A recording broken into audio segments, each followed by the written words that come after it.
Welcome to prime 9 news special debate. భారత రాజ్యాంగాన్ని మనం అమలుపరుచుకునే 75 సంవత్సరాల స్వతంత్ర భారతదేశంలో డాక్టర్ బాబాసాహెబ్ అంబేద్కర్ రాసించిన రాజ్యాంగం ప్రకారం మన చట్టాలను వాటిని అమలు చేసుకోవడానికి ప్రభుత్వాలను ఏర్పాటు చేసుకున్నాం. ప్రజాస్వామ్య దేశం అంటున్నాం. కానీ ప్రజాస్వామ్య దేశంలో కూడా ఇంకా ప్రభుత్వ పరిపాలనలో వచ్చిన పార్టీలు పరిపాలిస్తున్నా కూడా ఇంకా కొన్ని సమస్యలు ఎక్కడ వేసిన గొంగలు అక్కడే ఉన్నాయి. ఈ రోజున మీ ముందుకు ప్రైమ్ 9 వేదికగా ఒక సమస్యని మీ ముందుకు తీసుకురాబోతున్నాం. ప్రభుత్వ ఉద్యోగులుగా పనిచేసిన లక్షలాది మంది ప్రభుత్వ ఉద్యోగులు 2014 తర్వాత అక్కడ పరిపాలనలో భాగస్వామై ప్రభుత్వానికి ప్రజలకు వారధిగా పనిచేసిన ప్రభుత్వ ఉద్యోగులు అటెండర్ నుంచి ఐఏఎస్ ఐపీఎస్ ఆఫీసర్ వరకు కూడా హైదరాబాదు తెలంగాణ రాష్ట్రంలో నివాసం ఏర్పాటు చేసుకున్న వేలాది మంది ప్రభుత్వ ఉద్యోగులు వాళ్ళ కష్టాలను ఈరోజు ప్రైమ్ 9 సమాజానికి తెలియజేయడానికి మీ ముందుకు వస్తున్నాం. నిజంగా చెప్పాలంటే ఒక ఎంప్లాయీ రిటైర్ అయిపోయిన తర్వాత బెనిఫిట్స్ సకాలానికి రావు, ఒక డిఏ పెంచిన తర్వాత సకాలానికి రాదు, ఒక మెడికల్ క్లెయిమ్ బిల్ అప్లై చేస్తే సకాలంలో మెడికల్ బిల్లు రాదు. ఏదేమైనా నిజంగా ఒక ఇద్దరే భార్యాభర్తలుండి పిల్లలు లేకపోతే భార్యో భర్తో చనిపోతే నెక్స్ట్ వచ్చే పెన్షన్ విషయంలో ఆ టెక్నికల్ గ్రౌండ్స్ ఏవైతున్నాయో సమయానికి వాళ్ళకి ఇవ్వరు. ఏదేమైనా నిజంగా ఈ ఆంధ్రప్రదేశ్ రాష్ట్రంలో ప్రభుత్వానికి ప్రజలకి వారధిగా పనిచేసిన ప్రభుత్వ ఉద్యోగులకి నిజంగా చాలా రిటైర్ అయిపోయిన తర్వాత వాళ్ళ సుఖ జీవితం గడపాలి, ప్రశాంతమైన జీవితం గడపాలి. నిజంగా ఇది ఒక్కసారి ప్రభుత్వ దృష్టికి తీసుకెళ్ళి వీళ్ళ సమస్యలను తీర్చే వరకు మేము వీళ్ళకి పోరాటానికి ముందడుగు వేయాలని నిర్ణయించుకున్నాం. ఈ యొక్క సమస్యని ఈ రోజున మనం ప్రైమ్ 9లో డిస్కస్ చేద్దాం. ఈ డిస్కషన్లో ఈ అసోసియేషన్ సంబంధించిన ప్రధాన కార్యదర్శి బుచ్చిరాజు గారు మనతో ఉన్నారు. నమస్కారం బుచ్చిరాజు గారు. నమస్కారం అండి. బుచ్చిరాజు గారు, నిజంగా ఒక విషయంగా బాధపడాలి. ఈ యొక్క ఏజ్లో నాకు తెలిసి మీరు రిటైర్ అయ్యి 64 సంవత్సరాలు మీ ఏజ్. కానీ 2020 సంవత్సరంలో ఈ అసోసియేషన్ పెట్టి నిజంగా ఇప్పటికి 5 సంవత్సరాలు అయింది. ఈ అసోసియేషన్ మీరు ఎందుకు పెట్టవలసి వచ్చింది? ప్రభుత్వ అధికారులు తప్పిదమా, లేకపోతే నిజంగా మీ ఎంప్లాయీస్ ఎవరైతే ఉన్నారో రిటైర్ అయిపోయిన తర్వాత మీ సమస్యలు వినడానికి అటు మంత్రులు కానీ ముఖ్యమంత్రులు కానీ ఎందుకు స్పందించట్లేదు? సమస్య తీవ్రత ఎక్కడుంది? అధికారులు తప్పిదం ఏముంది? ఒక ఎంప్లాయీ రిటైర్ అయిపోయిన తర్వాత మీకు రావాల్సిన బెనిఫిట్స్ సకాలంలో వస్తున్నాయా? మెడికల్ బెనిఫిట్స్ సకాలంలో వస్తున్నాయా?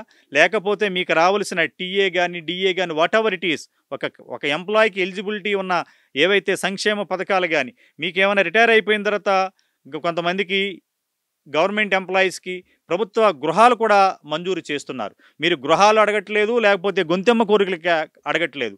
రాజ్యాంగబద్ధంగా గవర్నమెంట్ సర్వీసులో ఉన్న ఎంప్లాయీస్కి ఏవైతే వస్తాయో అవన్నీ కూడా మాకు ఇన్ టైంలో ఇస్తే మా రిటైర్మెంట్ ఏజ్లో మీకు ఇంకో సమస్య కూడా చెప్పారు బుచ్చిరాజు గారు. మీరు సపోజ్ మీరు హైదరాబాద్లో సెటిల్ అయ్యారు, మీరందరూ కొన్ని వేల మంది, మీ పిల్లలందరూ కూడా ఉద్యోగ రీత్యా లేకపోతే వ్యాపార రీత్యా వేరే వేరే రాష్ట్రాల్లో వేరే వేరే దేశాల్లో ఉండటం వల్ల మీకు నిజంగా ఈ పెన్షనే మీ యొక్క కుటుంబ పోషణ. దీని మీద దృష్టి పెడితే ఒక్క రోజులో సమస్య పరిష్కారం అవుతుంది. ఆ సమస్య పరిష్కారానికి ఈరోజు ప్రైమ్ 9 ఈ డిస్కషన్ మొదలుపెట్టింది. చెప్పండి బుచ్చిరాజు గారు, అసలు ఏం జరిగింది? ఈ అసోసియేషన్ పెట్టడానికి కారణం ఏంటి? ఆంధ్రప్రదేశ్ రాష్ట్రంలో అనేక జేఏసీలు ఉన్నాయి. ఈ జేఏసీలు ఉండగా మళ్ళీ మీరు కొత్త కుంపటి పెట్టుకుని మళ్ళీ జేఏసీ అసోసియేషన్ పెట్టి ఎందుకు మీ బాధని ప్రభుత్వానికి చెప్పుకోవాలనే దుస్థితి ఎందుకు వచ్చింది? చెప్పండి. అందరు కూడా నమస్కారం. నాకు వీక్షిస్తున్న అందరూ కూడా నమస్కారాలండి.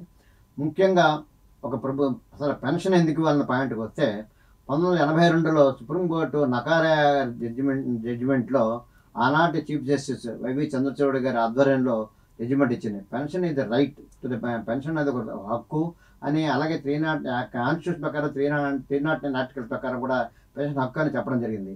అంటే ఈ పెన్షన్ అనేది కూడా వెల్ఫేర్లో ఒక పార్ట్. ఒక మనిషి 40 ఏళ్ళు ప్రభుత్వానికి సేవ చేసిన తర్వాత వాళ్ళ సేవలు గుర్తింపుగా పెన్షన్ వాళ్ళ బాధ్యత ప్రభుత్వాలు ఉంటాయి.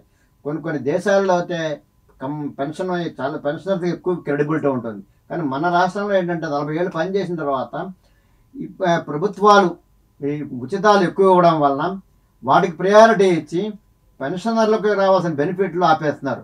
ముఖ్యంగా రిటైర్ అయిన తర్వాత పెన్షనర్స్కి రావాల్సిన ఇష్యూస్ అసలు పెన్షన్కి రావాల్సిన ఇష్యూలు ఏంటంటే రిటైర్ అయినమంటేనే ఒక 2 నెలల్లో పెన్షన్ రావాలి. ఫస్ట్ పెన్షన్తో పాటు కమ్యూటేషన్ గ్రాట్యుటీ ఇవ్వాలి. ఆ డబ్బులు 30-40 లక్షలు వస్తే వాళ్ళ పిల్లల పెళ్ళిళ్ళ కోసమో ఇంటి కోసమో వాళ్ళు దానికోసం ఆశపడి వాళ్ళు పెట్టుకుంటారు. కానీ ప్రభుత్వాలు 2 ఏళ్ళైనా ఇవ్వకపోతే వాళ్ళ పరిస్థితి చాలా ఇబ్బందికరంగా ఉంది. ఇంకోటి పెన్షన్ ఇన్ టైంలో ఇవ్వకపోతే వాళ్ళు ఏదైనా అంతకుముందు లోన్ తీసుకుంటే బ్యాంకులో కట్టాల్సి వస్తే ఇన్ టైంలో ఆ ఇంట్రెస్ట్ బ్యాంకులకు లోన్ కట్టకపోతే అది వారి మీద ప్యానల్ ఇంట్రెస్ట్ పడి వాళ్ళ క్రెడిట్ స్కోర్ తగ్గిపోవడం వల్ల చాలా ఇబ్బంది పడుతున్నారు. రెండోది 4 డిఏలు అంటే సుమారుగా 10.53% బాకీ ఉందండి. ఈ 10% అంటే ఒక పెన్షన్కి 10,000 రూపాయలు వస్తే 10% అంటే 1,000 రూపాయలు వస్తుంది. అలాగే ఇట్లా ఇప్పుడు బాకీ పడాలి. అది అలాగే ఎన్కాష్మెంట్ ఆఫ్ లీవ్, మన గ్రూప్ ఇన్సూరెన్స్లు, FBF అంటే ఫ్యామిలీ బెనిఫిట్స్ కింద రావాల్సిన డబ్బులు, GPF రావాల్సిన డబ్బులు, ఇవన్నీ అలాగే గ్రూప్ ఇన్సూరెన్స్ ఇవన్నీ ఇన్ టైంలో ఎదుర్కోవాలి. గతం సుమారు 2019 ఎండింగ్ దాకా అందరికీ టైంకి వచ్చేవండి.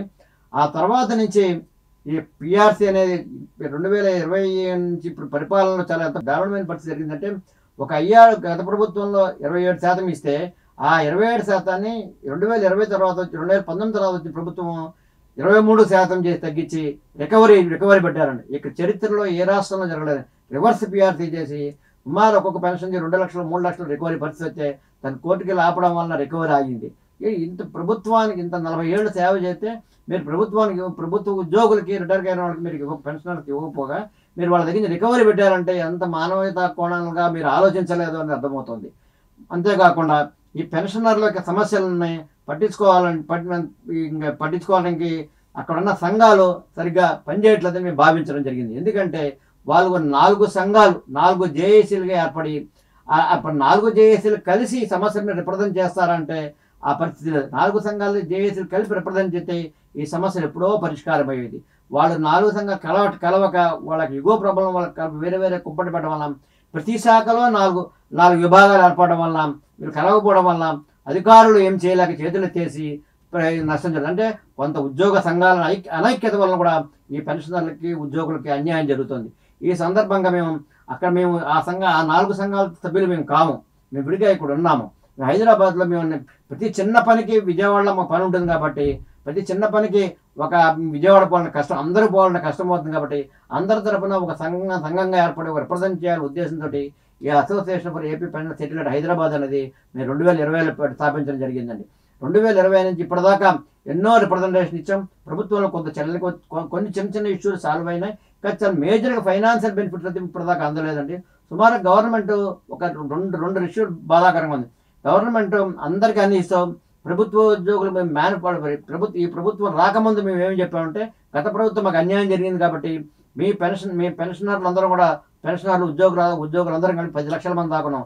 మాకు 4 ఓట్లు వేసుకొని 40 లక్షల మందిపై 175 కాన్స్టిట్యూషన్ సుమారు ప్రతి కాన్స్టిట్యూషన్ 10,000 మంది పెన్షనర్స్ ఓట్స్ వేయడం వల్ల ఈ ప్రభుత్వానికి ఇప్పుడున్న ప్రభుత్వానికి ఇబ్బంది పడుతుంది. అందుకని కొత్త ప్రభుత్వాన్ని మేము వేసి గెలిపిస్తామని చెప్పాము. అలాగే మా మాట మీద నిలబడ్డాం, ప్రభుత్వం గెలిపించింది. ప్రభుత్వం ఈ ఓటు ఎలక్షన్ ముందు కూడా మేనిఫెస్టోలో కూడా పెన్షనర్ల బాధలు తీరుస్తామని, పెన్షన్ రావాల్సిన బాకీలన్నీ మేము ఇస్తామని, అలాగే పెన్షనర్కి ఒక డైరెక్టరేట్ కూడా ఏర్పాటు చేస్తాం, సమస్య పరిష్కారం డైరెక్టరేట్ కూడా ఏర్పాటు చేస్తామని వాళ్ళు మేనిఫెస్టోలు పెట్టడం జరిగింది. కానీ ఇప్పుడు 16 నెలలైనా ఈ మేనిఫెస్టోలో ఒక్కటి కూడా ఇంప్లిమెంట్ చేయకపోవడం వల్ల చాలా బాధాకరంగా ఉంది. ఎందుకంటే మేము కావాలని కోరుకున్న ప్రభుత్వం ఇది. చంద్రబాబు నాయుడు గారి మీద మాకు అంత నమ్మకం మీద మేము, అలాగే పవన్ కళ్యాణ్ గారి మీద ఎంతో ఆశతోటి మేము ఖచ్చితంగా ఈ ప్రభుత్వం మనకి మేలు చేస్తుంది అనే ఉద్దేశం ఇప్పటిదాకా మేము వెయిట్ చేసాం. కానీ మీరు ఈ లేట్ చేసిన కొలది ఎంతోమంది పెన్షనర్లు వాళ్ళ జీవితాలు ముగిసిపోతున్నాయి. ఈ మరి పెన్షన్ బతికుండగా వాడికి రావాల్సిన డబ్బులు వాడు చూడలేకపోతే ఆడ ఎంత బాధాకరమైన పరిస్థితి ఉంటుంది. కానీ ప్రభుత్వం ఏమైనా మీకు ఇంత రావాలి, మీకు ఇన్ని విడతల్లో ఇస్తామని చెప్పట్లేదు. కనీసం మీకు రావాల్సిన డబ్బులు ఇవ్వని మాకు పే స్లిప్లు చూపించమని అడిగితే కూడా అది కూడా చెప్పలేని పరిస్థితి ఉంది. అది చాలా బాధాకరం. దానివల్ల పెన్షనర్ ఎప్పుడైనా చనిపోతే కానీ ఫ్యామిలీ మెంబర్స్కి ఇతని తరపున ఎంత రావాలి అని తెలియట్లే.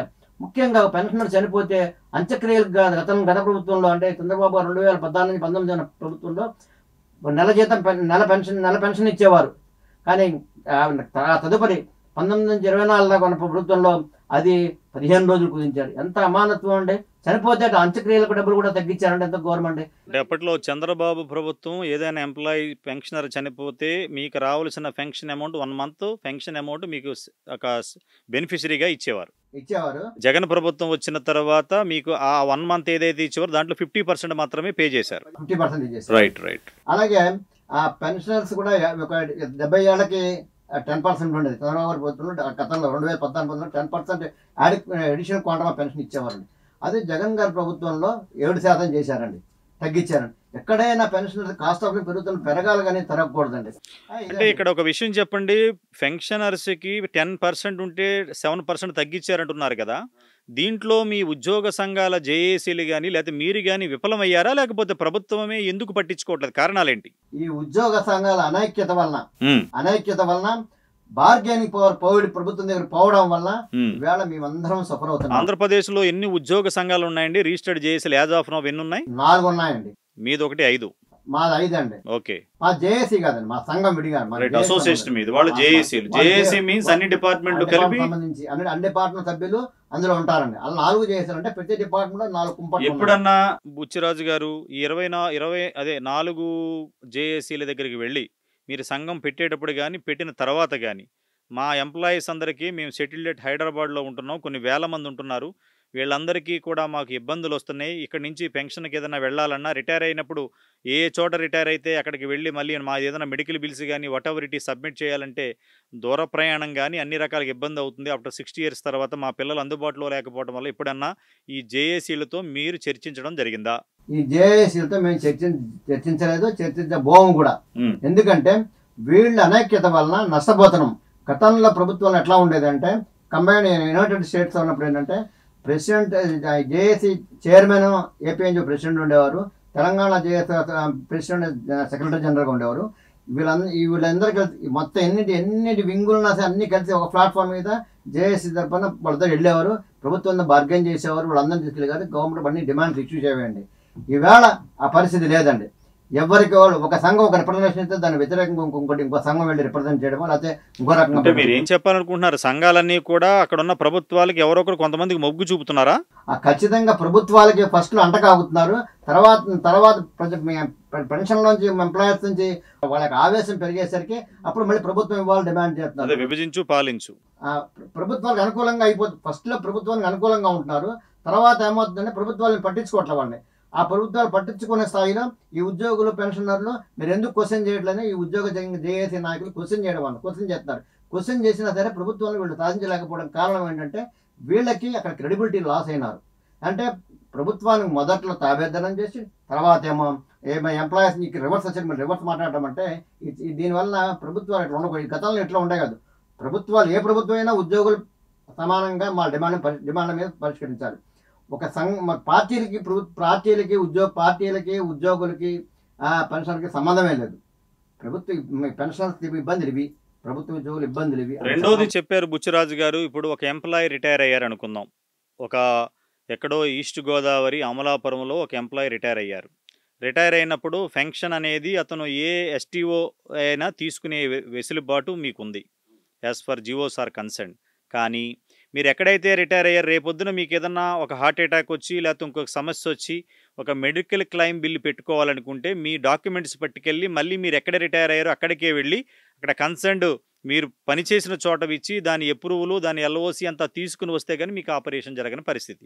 అంటే ప్రభుత్వ ఎంప్లాయీగా పెన్షన్ ఎక్కడైనా తీసుకొచ్చి కానీ మళ్ళీ మెడికల్ బిల్స్ కానీ ఏదైనా ప్రభుత్వ కార్యాలయాలకి మీరు వెళ్ళాలంటే మళ్ళీ అక్కడికి వెళ్ళవలసి వస్తుంది. దీనివల్ల మీ సమయం, ఈ ఏజ్లో మీ ప్రయాణాలు, తర్వాత మీ పిల్లలు అందుబాటులో లేకపోవడం వల్ల దీని గురించి ప్రభుత్వానికి ఎప్పుడైనా వివరించారా? మీ సమస్య గురించి ఎవరికి చెప్పారు, ఎప్పుడు వివరించారు, వాళ్ళ స్పందన ఏంటప్పుడు? సార్ మేము యాక్చువల్గా ప్రాబ్లమ్ హెల్త్ కార్డు ఏదైనా ఎంప్లాయీకి ఈహెచ్ఎస్ అని హెల్త్ కార్డు ఇచ్చారండి. ఈ ఎంప్లాయీస్ కానీ పెన్షన్ హెల్త్ కార్డు ఇచ్చారు. ఈ హెల్త్ కార్డులు ఇచ్చినప్పుడు ఎక్కడా కూడా హైదరాబాద్లో కూడా 32 ఏపీ గవర్నమెంట్ తోటి అండర్స్టాండింగ్ అనే హాస్పిటల్ 32 ఉన్నాయి. ఇక్కడ కానీ ఆంధ్రప్రదేశ్లో కానీ ఎంప్లాయీస్ హెల్త్ కార్డులు పనిచేయట్లేదు. ఎందుకు పనిచేయట్లేదు అంటే వాళ్ళే ఉంటారంటే ప్రభుత్వం నుంచి మాకు ఇంటర్మ్లో డబ్బులు రీఎంబర్స్ అవ్వట్లేదండి. కానీ ప్రతి నెల పెన్షనర్ దగ్గర నుంచి గవర్నమెంట్ ఉద్యోగస్తుల దగ్గర నుంచి నెలకి 300 నుంచి 500 రూపాయలు రికవరీ చేస్తున్నారు. ఇది మెడికల్ ఫెసిలిటీ హెల్త్ ఫెసిలిటీ కోసం. అలాగే ప్రభుత్వం సగం ఇంకో అది ఈక్వల్ షేర్ అవుతుంది. ఈ డబ్బులన్నీ యాక్చువల్గా ప్రాపర్గా యూటిలైజ్ చేస్తే మా పెన్షన్స్కి న్యాయం జరుగుతుందండి. అందుకని ప్రభుత్వాన్ని అది జరగట్లేదు కాబట్టి ప్రభుత్వాన్ని మేము ఫస్ట్ ఇప్పుడు ఇన్సూరెన్స్ క్లెయిమ్ మేము అడుగుతున్నామండి. మాకు ఇన్సూరెన్స్ అయితే ఎక్కడ పోయినా మీకు డబ్బులు లేకపోయినా గబుక్కున కార్డు చూపిస్తే వాళ్ళు ఇన్సూరెన్స్ హెల్ప్ చేస్తారు. అంటే ఇప్పుడు మీకు గవర్నమెంట్ హెల్త్ కార్డు ఇచ్చినప్పుడు ప్రతి నెల మీ పెన్షన్లోంచి మీ యొక్క శాలరీని బేసిక్ దాన్ని బట్టి చూసుకుని కొంత అమౌంట్ కలెక్ట్ చేసి తద్వారా గవర్నమెంట్ కొంత బెనిఫిషరీ యాడ్ చేసి మీకు హెల్త్ కార్డులు ఇస్తుంది. ఆ కార్డులను బట్టి మీరు హైదరాబాదులో ఉన్న వేలాది మంది ఇది రిటైర్డ్ ఎంప్లాయీస్ అందరూ కూడా మీ వైద్యానికి కానీ లేకపోతే మీ వైద్య ట్రీట్మెంట్కి కానీ ఉపయోగించుకుంటున్నారు.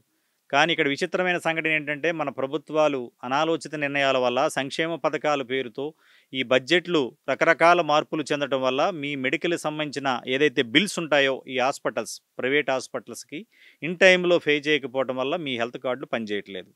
తద్వారా మీరు ప్రభుత్వానికి మా ద్వారా రిక్వెస్ట్ చేసేది ఏంటంటే ఈ ప్లేస్లో ఇన్సూరెన్స్ కనుక పెడితే ఎనీ ఒక టైఅప్ మంచి ఇన్సూరెన్స్తో టైఅప్ అయితే గనక మీకు ఏదైతే 60 తర్వాత వచ్చే ఆరోగ్య సమస్యలకు సంబంధించిన అన్ని క్లెయిములు చేసుకునే విధంగా పొద్దున మీ నుంచి ₹1 కూడా మీరు మీ జేబులోంచి పెట్టుకోకుండా ఆ ఇన్సూరెన్స్ నుంచి వచ్చేటనేది మీ డిమాండ్. అంతే కదా? రెండోది సార్, మెడికల్ రీయింబర్స్మెంట్ మీరు ఇందాక అడిగారు. మెడికల్ ఇప్పటిదాకా మెడికల్ రీయింబర్స్మెంట్ అంటే ఒక ఎంప్లాయ్కి అయినా ప్రాబ్లం అయితే హార్ట్ అటాక్ అది ఏదైనా ఆపరేషన్ చేయించుకున్నా ఏ చిన్న ట్రీట్మెంట్ చేయించుకున్నా రీయింబర్స్మెంట్ పెట్టుకున్నప్పుడు అతను రిటైర్ అయిన ఆఫీసులో అంటే అతను సపోజ్ ఆముదాల శ్రీకాకుళం రిటైర్ అయితే కూడా అక్కడ రిటైర్ అయిన ఆఫీసులో అతను మండల ఆఫీస్ రిటైర్ అయ్యారు అనుకోండి, ఆ మండల ఆఫీస్లో ఈ మెడికల్ బిల్స్ ఇవ్వాలి. అక్కడి నుంచి జిల్లా ఆఫీస్కి రావాలి, జిల్లా నుంచి మళ్ళీ హెచ్ఓడికి రావాలి, అక్కడి నుంచి డైరెక్టర్ డాక్టర్ ఎన్టీఆర్ వైద్య సేవ ట్రస్ట్కి వెళ్ళాలి. ఇది ఎంత ప్రాసెస్లో అవడం వల్ల సుమారు ఇక్కడే 6 నెలల పాటు తిరగాల్సి వస్తుంది. దానికి మీ ప్రపోజల్ ఏంటి ప్రభుత్వానికి? ప్రపోజల్ ఏంటంటే మేమంటే ప్రభుత్వం ఏదైతే మేనిఫెస్టోలో మీరు పెన్షన్స్ డైరెక్టరేట్ అని పెడుతున్నారు, ఆ డైరెక్టరేట్ పెట్టి అక్కడే ఈ మెడికల్ సంబంధించి హెల్త్ సంబంధించిన ఇష్యూస్ కానీ ఈ పెన్షన్ సంబంధించిన ఇష్యూస్ కానీ అవన్నీ సాల్వ్ చేయడానికి డైరెక్టరేట్ ఏమున్నా కూడా ఒక ప్లాట్ఫామ్ లో పెడితే మీరు అక్కడికి వెళ్ళి సబ్మిషన్ చేసుకుంటారు కదా, ఆన్లైన్ ఆర్ ఆఫ్లైన్. సింగిల్ విండోలో పర్మిషన్స్ ఇస్తే మీకు బెనిఫిట్ అవుతుంది, ప్రభుత్వ పాలన కూడా సఖ్యంగా జరుగుతుంది. ఇంకొకటి ఏంటంటే ఇంకా పెన్షనర్స్ మెయిన్ ప్రాబ్లం అండి, పెన్షనర్స్ యొక్క పే స్లిప్లో వాళ్ళ యొక్క భార్యల పేరు లేకపోవడం వల్ల డేట్ ఆఫ్ బర్త్ లేకపోవడం వల్ల పెన్షనర్ ఎప్పుడైనా చనిపోతే ఎవరికి ఇవ్వాలి పెన్షన్ అనే క్వశ్చన్ మార్క్ వచ్చేస్తుంది. అంటే ఏజీ వాళ్ళు కూడా వాళ్ళ యొక్క రికార్డులో పెన్షనర్ యొక్క నేమ్ కొన్ని సందర్భాల్లో స్పౌజ్ నేమ్ రాస్తున్నారు, డేట్ ఆఫ్ బర్త్ రాయట్లేదు. అది దానివల్ల ఇప్పుడు 70 ఏళ్ళు వచ్చినప్పుడు యాడిక్వేట్ పెన్షన్ 70 కానీ వచ్చినప్పుడు యాడిక్వేట్ పెన్షన్ అప్లై చేయాలంటే అది డిఫికల్ట్ అవుతుంది. అందుకని ప్రభుత్వాన్ని ఏదైతే మీరు పెన్షన్ మొట్టమొదటిలో స్టార్ట్ చేసి శాంక్షన్ చేసేటప్పుడే అన్ని వివరాలు అందులో ఉన్నాయో చూసుకుని ఇన్కార్పొరేట్ చేయాలి. చేసినప్పుడు ప్రాబ్లం ఉండదు. ఫోన్ నెంబర్ ఉందని ఫోన్ నెంబర్లో కూడా పే స్లిప్ ఉండకపోవడం వల్ల ఏమవుతుందంటే వాళ్ళకి సిఎఫ్ఎస్లో వాళ్ళకి ప్రాబ్లం ఏదైనా పే స్లిప్ తీసుకోవడం డౌన్లోడ్ ఇబ్బంది అవుతుంది.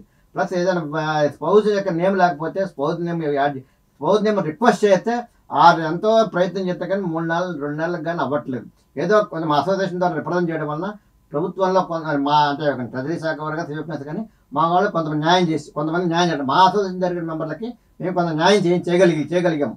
అలాగే అందరికీ జరుగుతున్నాయి. అంటే బుచ్చిరాజు గారు ఓవరాల్గా ఏంటంటే ఎంప్లాయీస్కి ప్రతి నెల ఎవరైతే మీరు సర్వీసులో ఉన్న వాళ్ళకి ప్లే స్లిప్ ఎలా వస్తుందో మీకు కూడా అదే ప్లే స్లిప్ వస్తుంది కాబట్టి ఆ నెల పెన్షన్ ఎంత వస్తుంది కాబట్టి ఈ సపోజ్ ఫర్ ఎగ్జాంపుల్ ఇది అక్టోబర్ నెల, ఈ అక్టోబర్లో పెన్షన్ వచ్చినప్పుడు మీ ప్లే స్లిప్లో ఈ అక్టోబర్కి పూర్వం డిఏ కానీ పిఆర్సీ కానీ వాట్ ఆర్ ది బెనిఫిట్స్ మీకు పెండింగ్ ఉండి డ్యూ కోర్స్ ఉందో అవన్నీ కూడా ఇంత పెండింగ్ ఉందని కనుక మీరు ప్లే స్లిప్లో మెన్షన్ చేస్తే బై మిస్టేక్ లేకపోతే ఫర్ ఎగ్జాంపుల్ ఎవరైనా ఒక ఎంప్లాయీ వైఫ్ ఆర్ హస్బెండ్ చనిపోతే ఆ ఎంప్లాయీకి సంబంధించిన ప్లే స్లిప్లో ఉన్న సమాచారాన్ని క్రోడీకరించుకుని తద్వారా వెళ్ళి గవర్నమెంట్ని అడగడానికి ఈజీగా ఉంటుంది. రెండోది ప్రతి ఎంప్లాయీకి నాకు ప్రభుత్వం నుంచి రావాల్సిన బకాయిలు ఎంత ఉన్నాయనేది ఒక క్లారిటీ తెలుస్తుంది. ఈ టెక్నికల్ అన్నీ కూడా ప్రభుత్వ ఉద్యోగులు మాత్రమే చేయాలి. వాళ్ళు పట్టించుకోకపోతే ప్రభుత్వ ఉద్యోగులందరూ కూడా ఎలా ఉంటారంటే ఒక 60 సంవత్సరాలు ఇంకా మనమే ఈ రాజ్యానికి రాజు అన్నట్టు మనం కూడా ప్రభుత్వ ఉద్యోగులందరికీ కూడా ప్రైమ్ న్యాయ వేదికగా నిజంగా ఈ సమస్య విన్న తర్వాత ఒక విజ్ఞప్తి చేస్తున్నాం. ఈరోజు మీరు అధికారులు, రేపు కూడా మీరు పెన్షనర్లే. ఎందుకంటే ఎవరి జీవితం శాశ్వతం కాదు. నిజంగా అందరూ ఇక్కడి నుంచి వెళ్ళిపోవలసిన వాళ్ళే. కానీ మీతో పాటు కలిసి పనిచేసిన మీ సీనియర్స్ అని చెప్పొచ్చు. ఎందుకంటే పెన్షనర్స్ అందరూ కూడా ఇప్పుడు పనిచేస్తున్న ఎంప్లాయీస్కి సీనియర్సే. మీరేదైతే ట్రీట్మెంట్ చేశారో రేపొద్దున కూడా మీరు ఇదే ఆఫీసుల చుట్టూ మీ భార్య పేరు పడలేదనో, భర్త పేరు పడలేదనో, లేకపోతే పిల్లల పేర్లు పడలేదనో రకరకాల సమస్యలకి మీ చుట్టూ వస్తుంటే వాళ్ళని అగౌరవపరిచి ఇబ్బంది పెడుతున్న అధికారులందరికీ ప్రైమ్ న్యాయ వేదికగా మేము ఒకటే తెలియజేస్తున్నాం. అధికారుల్లో మార్పు రావాలి. అధికారుల్లో మార్పు రాకపోయి ఈ పెన్షనర్ విషయంలో గనక మీరు త్వరితగతిన చర్యలు తీసుకోకపోతే ఈ ద్వారా ఆంధ్రప్రదేశ్ రాష్ట్ర ముఖ్యమంత్రి చంద్రబాబు నాయుడికి, ఉప ముఖ్యమంత్రి పవన్ కళ్యాణ్ గారికి, అలాగే ఆర్థిక శాఖ మంత్రికి ప్రభుత్వ ప్రధాన కార్యదర్శికి ప్రైమ్ నైన్ ద్వారా తెలియజేస్తున్నాం. ఆంధ్రప్రదేశ్ రాష్ట్రంలో కొన్ని సంవత్సరాలుగా సేవలందించి ఉద్యోగరీత్యా హైదరాబాద్ నగరంలో స్థిరపడి, ఎందుకంటే ఉమ్మడి ఆంధ్రప్రదేశ్లో ఇక్కడే ఉన్నారు కాబట్టి ఉద్యోగరీత్యా 2014 పైబడి తర్వాత ఈ రోజు వరకు కూడా అక్కడ రిటైర్ అయిపోయిన ఎంప్లాయీస్ అందరూ వాళ్ళు నిజంగా 2014 నుంచి 2020 వరకు కూడా 6 సంవత్సరాల సుదీర్ఘ ప్రయాణంలో అధికారుల చుట్టూ, మంత్రుల చుట్టూ, ఎమ్మెల్యేల చుట్టూ తిరిగి తిరిగి నిజంగా వాళ్ళ బాధని తీర్చుకోలేక ఒక సంఘటితమై పెట్టిందే సంఘం. ఆ సంఘమే association for AP pensioners settled at Hyderabad. ప్రతిదానికి మంత్రులు, ఎమ్మెల్యేలు, ముఖ్యమంత్రిని మనం ప్రశ్నించవలసిన అవసరం లేదు. కొన్ని సందర్భాల్లో అధికారులు నిజంగా పెన్షన్ పేరు రాలేదంటే ముఖ్యమంత్రికి సంబంధం లేదు. ఒక పెన్షన్లో ఏదైనా ఒక మిస్టేక్ పడిందంటే ఫైనాన్స్ మినిస్టర్కి సంబంధం లేదు. లేదా ఇంకొక సమస్య వచ్చిందంటే ప్రధాన కార్యదర్శికి సంబంధం లేదు. అక్కడున్న సెక్షన్ సూపరింటెండెంట్ కానీ, ఏఓ కానీ, ఆఫీసర్ కానీ ఎవరైనా చేయొచ్చు. కానీ కొంతమంది అధికారులు మీ యొక్క పలుకుబడికో లేకపోతే మీ అహంకారానికో ప్రభుత్వ రిటైర్డ్ ఉద్యోగుల్ని ఇబ్బంది పెట్టకండి. నిజం చెప్తున్నా, రేపు మీరు ఏదైతే వీళ్ళకి ట్రీట్మెంట్ చేస్తున్నారో బై గాడ్ గ్రేస్ మీరు కూడా అదే కర్మను అనుభవించవలసి వస్తుంది. ఎందుకంటే ఒక ఆధ్యాత్మిక పరిభాషలో మాట్లాడితే ఎప్పుడు కూడా మీరు ఎవరికి ఏది ఇస్తే తిరిగి అదే మీకు గాడ్ ఇస్తాడు.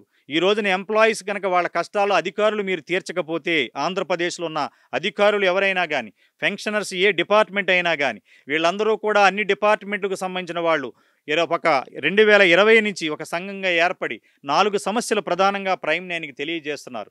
ఒక ఎంప్లాయీ రిటైర్ అయిన తర్వాత రావాల్సిన పెన్షన్ బెనిఫిట్స్ 2 నెలల లోపల వాళ్ళకి చెల్లించాలి. ఒక డిఏ ప్రభుత్వ ఉద్యోగికి గవర్నమెంట్ శాంక్షన్ చేసినప్పుడు ఇన్ టైంలో పెన్షనర్స్కి ఇవ్వాలి. ఒక పిఆర్సీ వేసినప్పుడు ఇన్ టైంలో పెన్షనర్స్కి ఇవ్వాలి.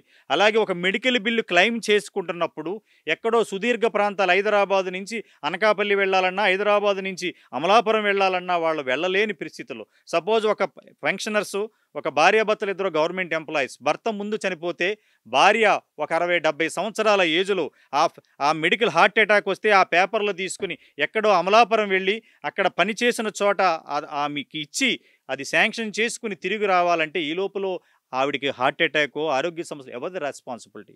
ఎందుకు మీకు ఇంత కక్ష? నిజంగా ఇది నిజం చెప్పాలంటే వీళ్ళ మీద మీరు ఒక విధమైన పట్టించుకోవట్లేదనాలా, లేకపోతే నిజంగా మీరు ఉద్యోగులు వీళ్ళ మీద బాధ్యత చూపించట్లేదనాలా? కానీ సిగ్గుపడాలి మనం అందరం కూడా. ఎంప్లాయీస్ అంటే మీరేమీ పర్మనెంట్గా ఉండేవాళ్ళం కాదు.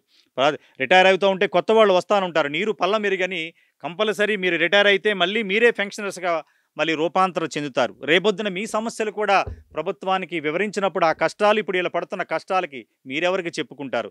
అందుకని ప్రైమ్ నైన్ ద్వారా తెలుగు రాష్ట్రాల్లో ఉన్న ఎవరైతే ఈ పెన్షనర్ సంబంధించిన ఏ శాఖలైతే చూస్తారో వాళ్ళందరికీ కూడా మీకు ఒక విజ్ఞప్తి చేస్తున్నాం.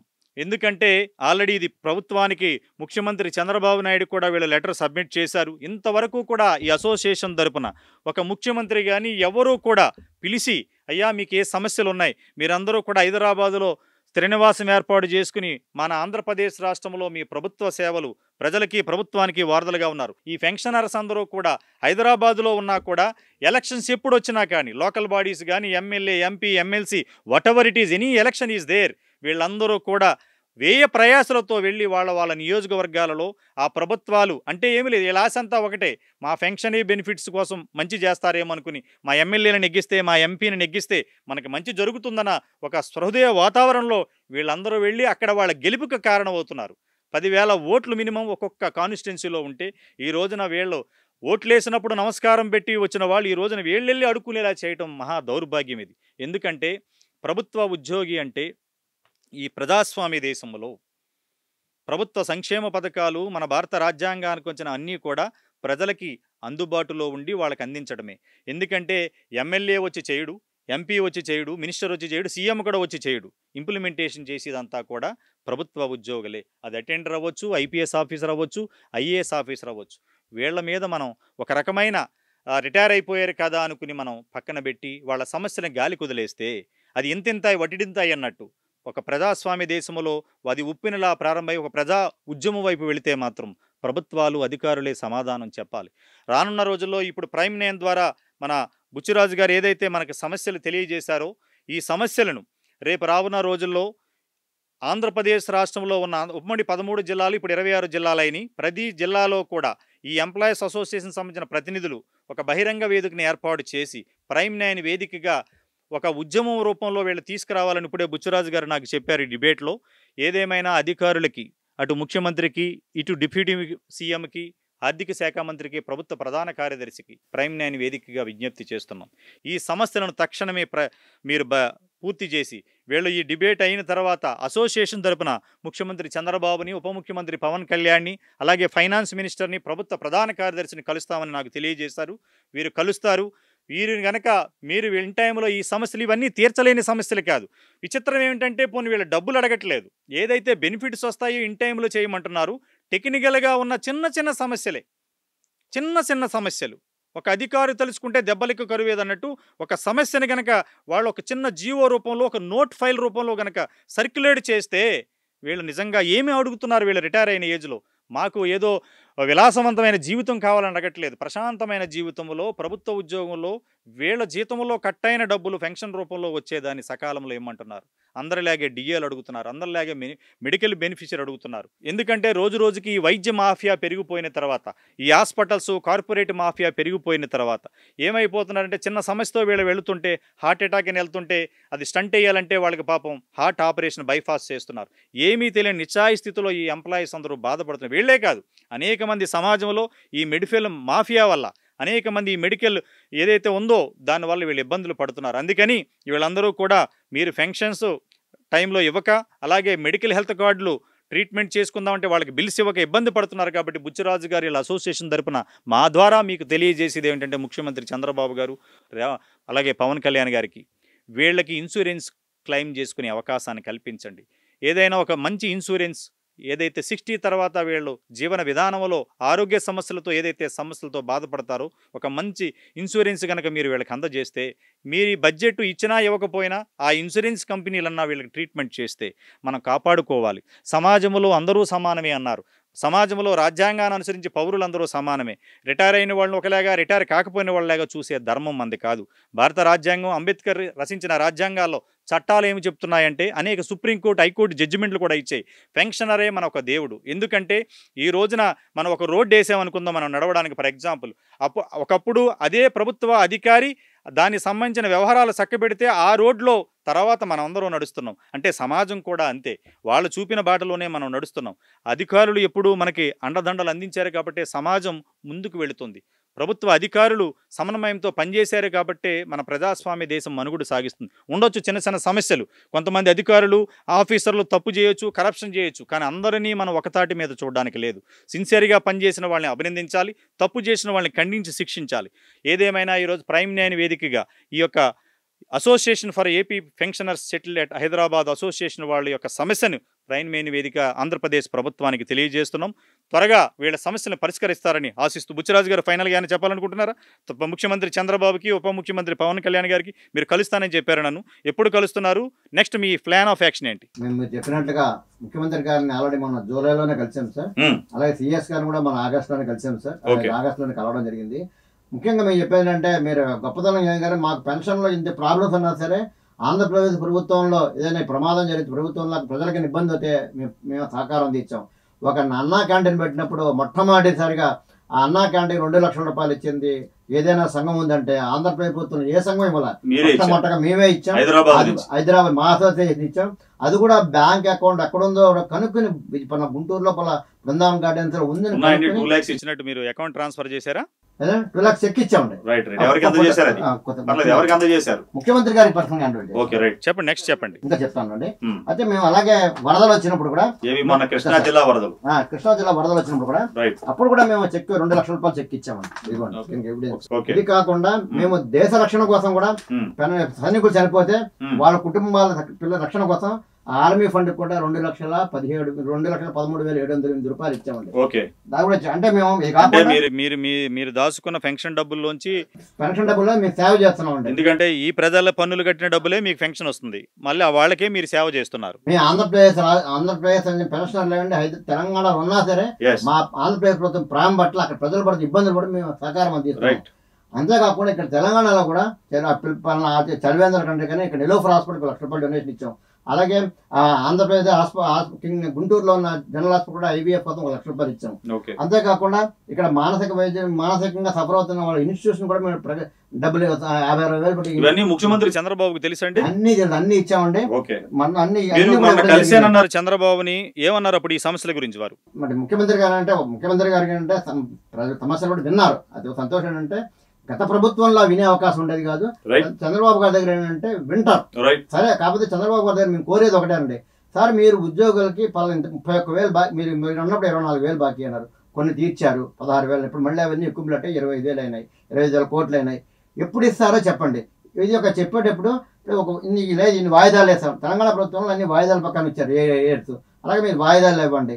ఇంకోటి ఇంత ఇవ్వాలని మీరు పెన్షన్ స్లిప్ లో మెన్షన్ చేసేటప్పుడు ఇమీడియట్ గా ఆదేశాలు వాళ్ళు కోరుతున్నాం. బుచ్చిరాజు గారు ఒకటి చెప్పండి, ఇప్పుడు వరకు as of now Telangana Andhra Pradesh రాష్ట్ర ప్రభుత్వంలో మీ పెన్షనర్స్ కి ఎన్ని కోట్ల రూపాయల బకాలు ఉండొచ్చు సుమారుగా, సబ్జెక్ట్ టు కరెక్షన్? ఒక్క పెన్షనర్స్ అంటే ఇక్కడ హైదరాబాద్ లో ఉన్న వాళ్ళకి, అదే హైదరాబాద్ లో ఉన్న వాళ్ళకి టోటల్ గా టోటల్ పెన్షనర్ సార్ 31,000 కోట్లు సుమారుగా ఒక నాకు తెలిసిన వరకు 7-8,000 కోట్లు ఉంటుందేమో అంతే.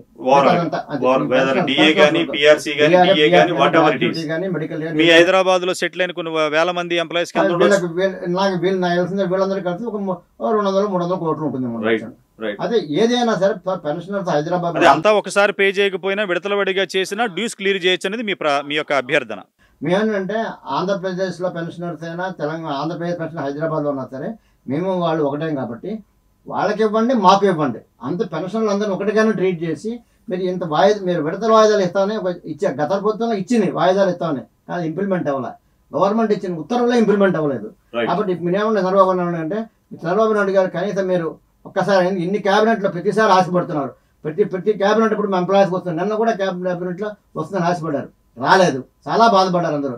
కనీసం దీపావళికైనా మీరు మా పెన్షనర్స్ డిఏలు ఫస్ట్ మీరు ఇవ్వాల్సిన డిఏలు రిలీజ్ చేయండి. 4 డిఏలు. ప్రధాన డిమాండ్లు చెప్పండి మా ద్వారా ప్రభుత్వానికి, ముఖ్యమంత్రి చంద్రబాబుకి, ఉప ముఖ్యమంత్రి పవన్ కళ్యాణ్ గారికి చెప్పండి. ఫస్ట్ మీరు పిఆర్సీ ఎరియర్స్ ఇవ్వండి, డిఆర్ఈ ఎరియర్స్ ఇవ్వండి, పిఆర్సీ కమిషనర్ అయ్యండి, ఐఆర్ రిలీఫ్ చేయండి. Plus insurance, medical insurance 5 lakhs ఇవ్వాలి. మీరు ఏదైతే మేనిఫెస్టోలో పెట్టారో సింగిల్ పెన్షన్ డైరెక్టరేట్ పెడతారు తీర్చడానికి డైరెక్టరేట్. అది రిటైర్డ్ గానీ ఎవరికైనా అందరికీ ఎంప్లాయీస్ అందరికీ వస్తుంది. ఎంప్లాయీస్ కాదు, ఓన్లీ పెన్షనర్స్ రిటైర్ అయిపోయిన వాళ్ళందరికీ మీరు మేనిఫెస్టోలో పెట్టారు కాబట్టి మీరు ఇచ్చారు కాబట్టి కనీసం మీరు ఎప్పుడు ఇస్తారు ఒక మాట చెప్పండి. మేము నోటమట అప్పుడు ఇస్తాము, ఇదంతా విడతల వారి ఇస్తాము, ఈ పలానా డిఏ ఎరియర్స్ అని దీపావళికి ఇస్తాను ఒక మాట కూడా మీరు మాట్లాడకపోవడం అనేది మీరు కానీ డిప్యూటీ చాలా బాధాకరంగా ఉంది. దయచేసి మనల్ని పెన్షనర్స్ దృష్టిలో పెట్టుకోండి. మీరు అందరినీ కలెక్ట్ చేయద్దు.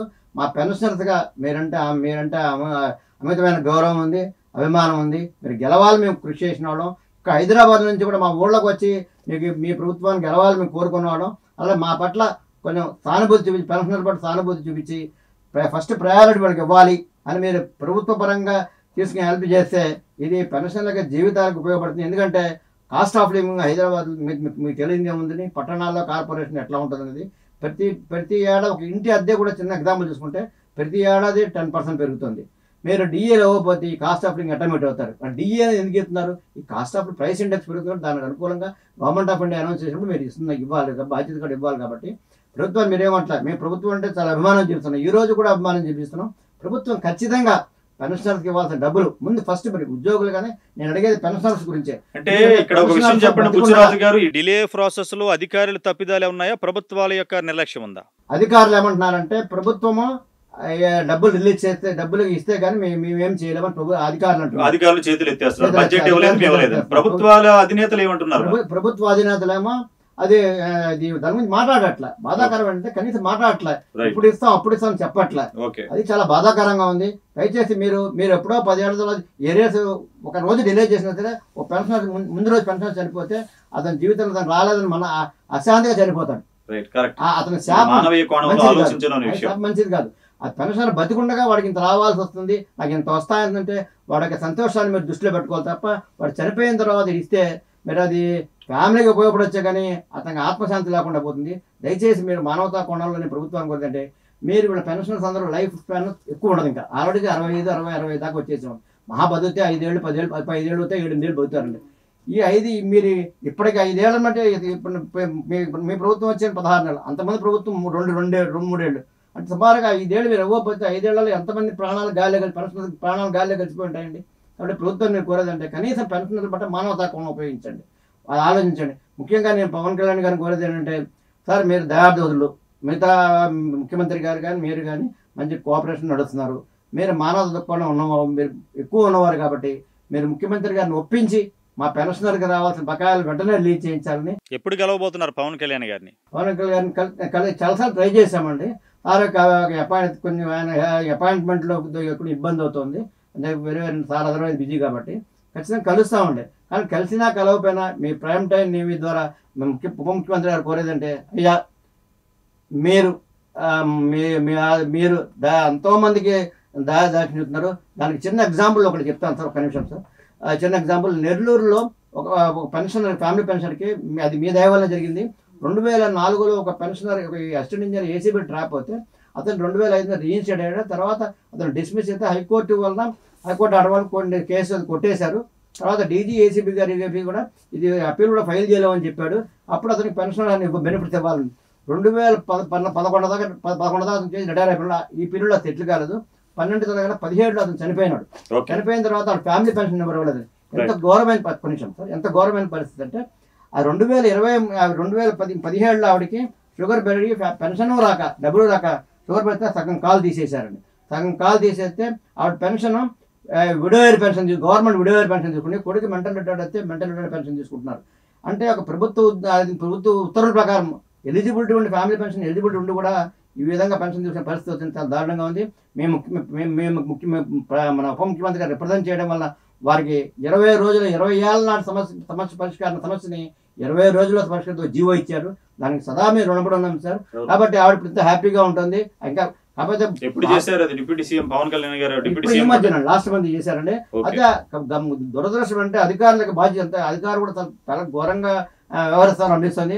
అటువంటి కేసులు కూడా ఒక ఆర్డర్ కాపీ సెక్రటేరియట్ నుంచి ఈఎన్సీ ఆఫీస్ పోవడానికి 15 రోజులు, అక్కడ నుంచి ఆ కింద ఆఫీస్ పోవడానికి 20 రోజులు, ఇట్లా ఇప్పుడు 2 నెలలు గడిచింది, ఇంకా బిల్లు వేయలేదు. ఇంకా బిల్లు. కాబట్టి ప్రభుత్వం కూడా అంటే దయచేసి ముఖ్యమంత్రి గారు మీరు ఇచ్చిన ఆదేశాలు ఇమీడియట్గా ఇంప్లిమెంట్ 15 రోజుల్లోగా అది ఇంప్లిమెంట్ అయ్యేట్టుగా కూడా ఆదేశం వాళ్ళని, ఒకవేళ ఇంప్లిమెంట్ కాకపోతే వాళ్ళకి సంబంధిత అధికారుల మీద బాధ్యత వహించేట్టుగా యాక్షన్ తీసుకోవాలి కూడా, అది కూడా మేము కోరుతున్నాం. రైట్. ఏదేమైనా ఈరోజు ప్రైమ్ 9 వేదికగా association for AP pensioners settled at Hyderabad association వాళ్ళు వీళ్ళు 2020లో ఒక అసోసియేషన్ ఏర్పాటు చేసుకున్నారు. ఆంధ్రప్రదేశ్ రాష్ట్రంలో ప్రభుత్వ సేవలు అందించి తెలంగాణ సెటిల్ అయిన వాళ్ళందరూ కూడా వాళ్ళ కష్టాలను వినడానికి, వాళ్ళ యొక్క సమస్యలను ప్రభుత్వానికి తెలియజేయడానికి ఒక సంఘటితమైన సంఘాన్ని ఏర్పాటు చేసుకున్నారు. కానీ వాళ్ళ సమస్యలకు పరిష్కారం దొరకగా ఈరోజు ప్రైమ్ 9 మేనేజ్మెంట్ అండ్ CEO మా ద్వారా ప్రభుత్వానికి తెలియజేయాలని వాళ్ళు సంబంధించిన సమస్యలు మాకు గోడు వినిపిస్తే ఈ రోజున ఆంధ్రప్రదేశ్ రాష్ట్ర ముఖ్యమంత్రి Chandrababu, deputy CM Pawan Kalyan and ఆర్థిక శాఖ మంత్రి and chief secretary of Andhra Pradesh మా ద్వారా వీళ్ళ సమస్యలని ప్రభుత్వానికి తెలియజేస్తున్నాం. వాళ్ళ గొంతెమ్మ కోరికలు కోరట్లేదు. అధికారుల నిర్లక్ష్యం వల్ల టెక్నికల్గా ఉన్న కొన్ని సమస్యలను ఇప్పుడు ప్రైమ్ 9లో మేము డిస్కస్ చేసాం. ఆ సమస్యలను పరిష్కరించమని కోరుతున్నారు. పెరిగిన DA and PRC whatever medical claims, రెండవది ఇన్సూరెన్స్ అడుగుతున్నారు. ఈ 4-5 సమస్యలు కనుక మీరు తీరిస్తే రిటైర్ అయిన ఏజ్లో వాళ్ళు కృష్ణారామ అనే బతికే ఏజ్లో వాళ్ళ కష్టాలు పెట్టి ఏ ప్రభుత్వ కార్యాలయాలు అయితే పనిచేసి వెళ్ళిపోయారో ఇంటికి మళ్ళీ అదే ప్రభుత్వ కార్యాలయాలకి తిరిగి తెచ్చుకునే దుస్థితికి తీసుకురాకూడదని మా ద్వారా ప్రభుత్వానికి వాళ్ళు తెలియజేస్తున్నారు. ఈ సమస్యను త్వరగా పరిష్కరిస్తారని ప్రైమ్ 9 వేదికగా ప్రభుత్వాలకు, అక్కడున్న తెలుగు రాష్ట్రాల్లో ఉన్న కూటమి ప్రభుత్వానికి విజ్ఞప్తి చేస్తున్నాం. ఇది ఈరోజు స్పెషల్ డిబేట్. బుచ్చరాజు గారితో మళ్ళీ మరొక డిబేట్లో కలుద్దాం. Stay tune to prime 9 news.